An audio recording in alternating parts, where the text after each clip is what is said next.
So we need to identify the differences reaching between emotion, altered traits, and altered states of consciousness, isn't it? Yes, very much so. I agree. And also, what is the mood, no? The mood of one emotion. The people who usually don't know the differences in between that. How important is just to pay attention of these differences? Between differences between mood and emotion? Is that what you're asking? Yes. Yeah. Yeah, so this is something important and very basic to what we think of as emotion or affective science.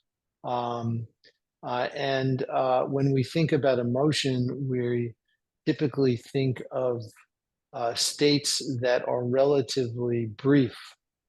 Moods are longer than emotions. So when we say someone is in a grumpy or irritable mood, an irritable mood typically, is not something that lasts 1 or 2 seconds.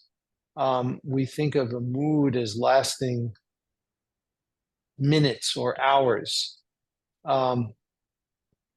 It's also the case that for emotion, the triggering event is usually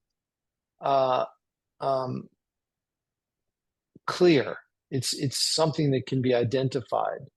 So we might be afraid if we encounter some threat.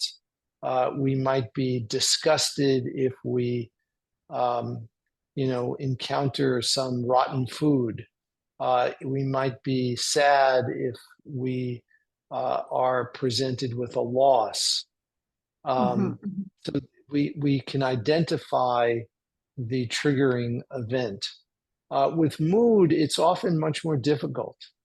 With mood, the triggering event is often less clear. Sometimes we're irritable and we don't know why we're irritable.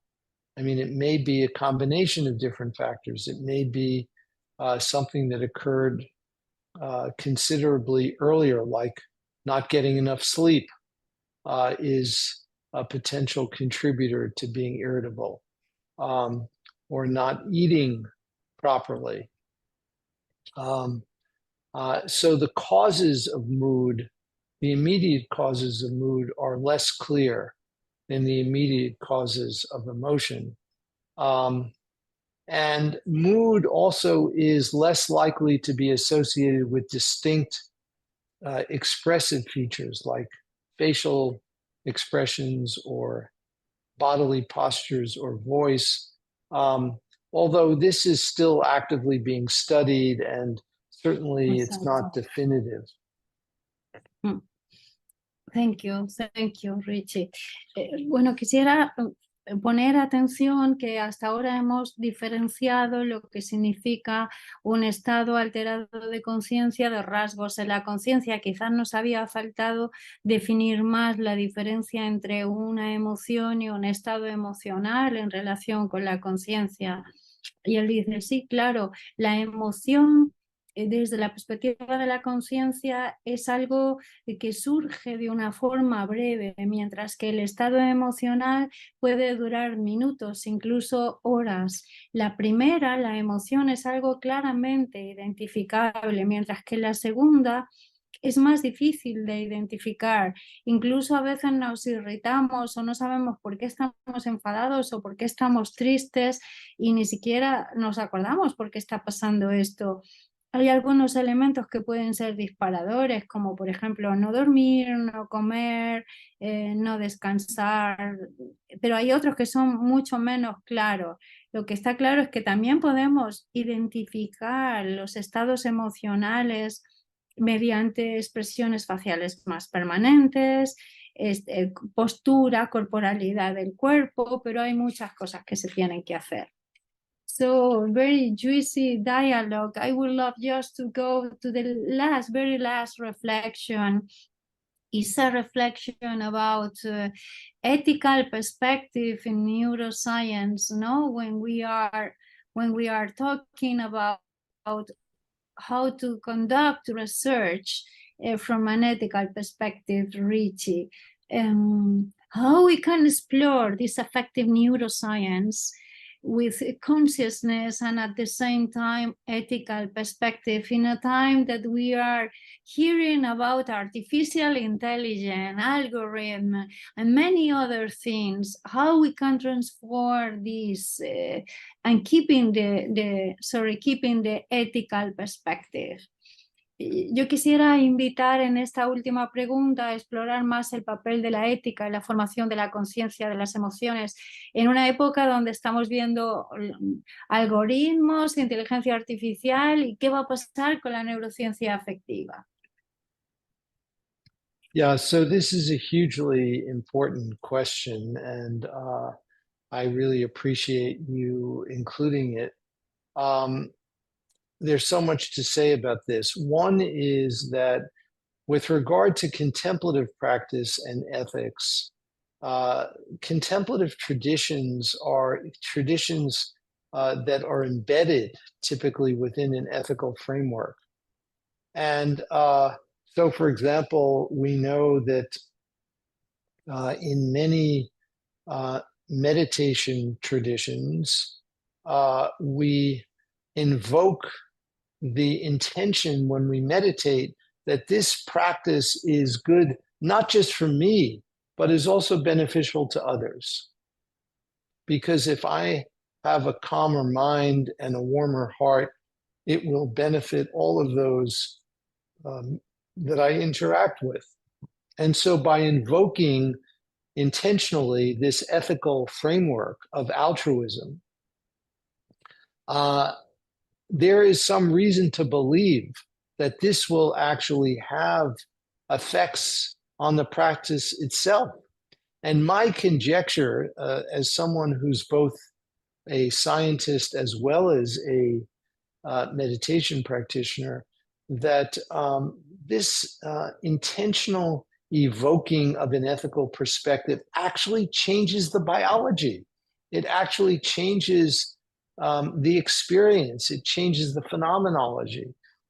It really is a critical part of the practice. And it pains me to see in the West how certain kinds of practices that had roots in various spiritual traditions, whether it be in ancient contemplative Asian traditions like Buddhism or ancient indigenous traditions.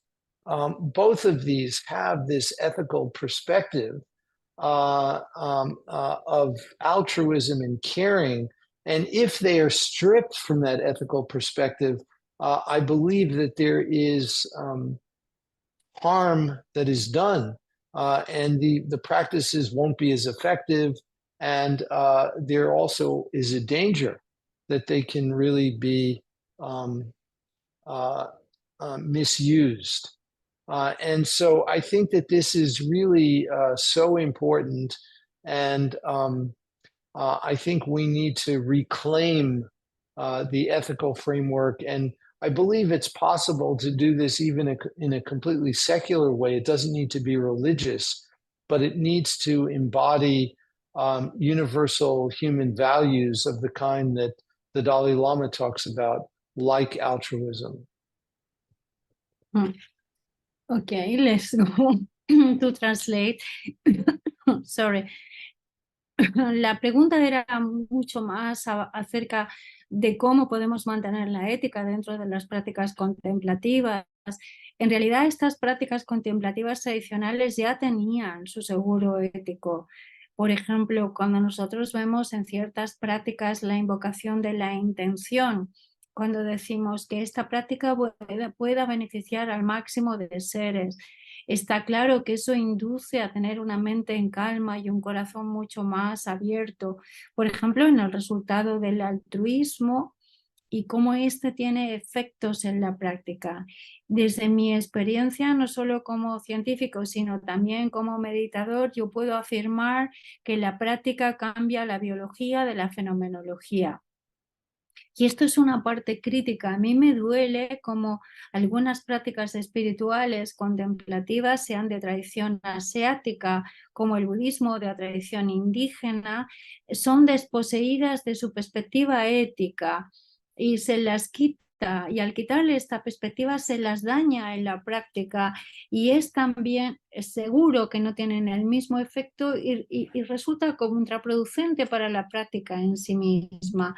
Yo reclamo el modelo ético y secular desde un marco más universal, desde un marco humanista, como por ejemplo hace el Dalai Lama. I was thinking also about the Pope. The Pope Francisco is also calling in Laudatus Deum, no, in an ethical perspective of the humanity and also the climate change, isn't it? Absolutely. Yes. Laudatus Deum. Don't forget about artificial intelligence. Richie, I know we are in the beginning of this history, how this history of the artificial intelligence you think can change the way that we are doing research in emotions? So even what do you see in that field? Well, it's getting a huge amount of attention and hype these days, particularly because of ChatGPT and large language models. Um, uh, and the algorithms, the machine learning algorithms that drive these large language models have been around for some time. And we use artificial intelligence as part of our research all the time as mathematical tools to combine data and make predictions. We don't use generative AI. Generative AI is where the machines literally generate new content based on information that they've been given.